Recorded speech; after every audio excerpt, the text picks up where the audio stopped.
The revolution about to be televised. You picked the right time, but the wrong guy.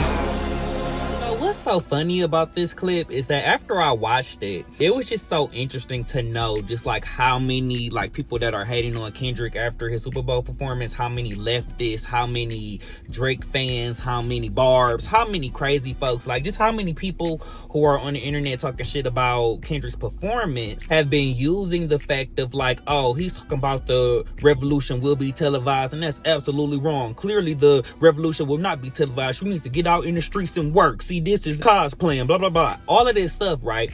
And it's just so interesting that after seeing the explanation of what the actual phrase meant. The catchphrase, what that was all about, the revolution will not be televised, that was about the fact that the first change that takes place is in your mind.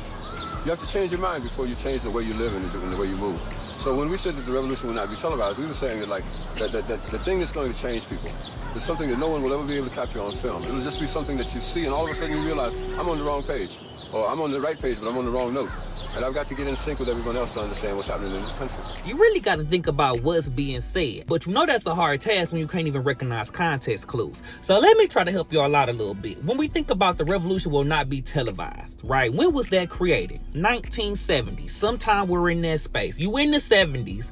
The revolution will not be televised. It's a great message. It's absolutely spot on. It's perfect, right? So thinking about that, 1970s, the revolution will not be televised. In 1990, they asked him again, so will the revolution in the 90s be televised? And he gives his explanation as to what the phrase even meant. He didn't even answer the question.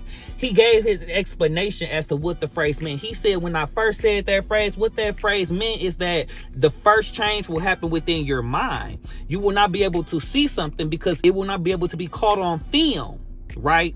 Keep this in mind. He said that in the 90s. About a phrase that was created in the 70s. The revolution will not be televised. In the 90s, he says it will not be filmed. It can't be caught on camera. If you're in the 90s and it can't be caught on camera, why can't it be caught on camera? Because cameras are not as accessible as they are now.